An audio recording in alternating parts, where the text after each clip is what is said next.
In 2008, there was a Clostridium perfringens infection among inmates in a county jail in Wisconsin. Clostridium perfringens is found everywhere. It's a spore-forming bacteria, and it lives in the soil and then also in intestinal tracts of warm-blooded mammals. Perfringens food poisoning is the term used for the common foodborne illness caused by the bacteria Clostridium perfringens. Common side effects of this type of food poisoning would be severe abdominal cramps, vomiting, and then also oftentimes diarrhea. The symptoms are usually noticed in about 8 to 22 hours after the contaminated food has been eaten. The disease will usually run its course within about a 24-hour time frame, although some individuals may experience less severe symptoms for up to about 2 weeks. A diagnosis of the disease can actually be confirmed by testing fecal matter of the patient for toxin. In most cases, this type of food poisoning is actually caused by temperature abuse in the preparation and storage of food. When food products that are contaminated with the bacteria are cooled too slowly, or if they're reheated insufficiently, the bacteria is able to increase very rapidly. Before food is served, it needs to be heated to a temperature high enough that in order to kill off any bacteria that may be in the food. And then after the food is served, if there are leftovers, it needs to be cooled quickly and put right into storage. The foods that are most frequently affected by this type of food poisoning are going to be meat products, and then also gravy.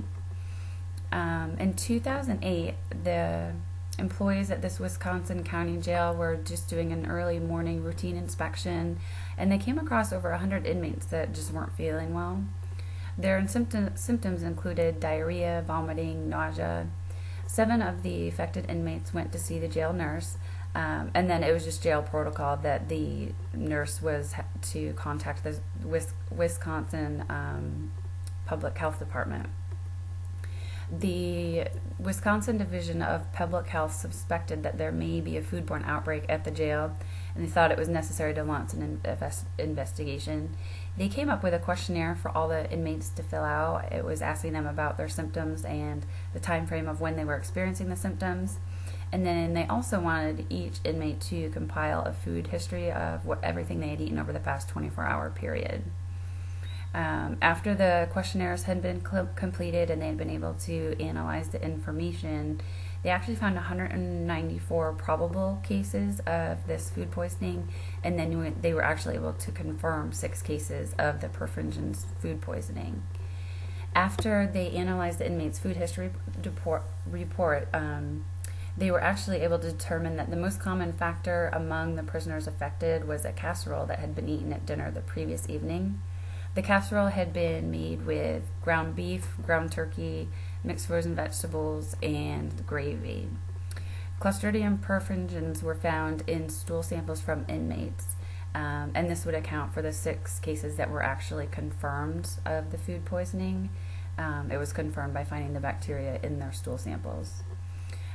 Samples of the casserole were also tested for the bacteria, and they did actually find bacteria in the casserole as well. The public environmental health sanitarian came to the jail. He wanted to determine whether or not the correct procedures were being used for storage and preparation of food. In his inspection, he actually found improper handling and cooling of meat.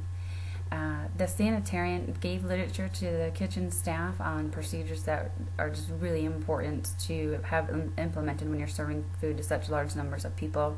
And then he also further recommended that they have on-site training for anyone who may be working in the kitchen, just so that everyone would be completely aware and completely familiar with these very important procedures. Laboratory results from the investigation confirmed that the casserole was the culprit, and that consumption of the casserole was associated with the illness of the inmates.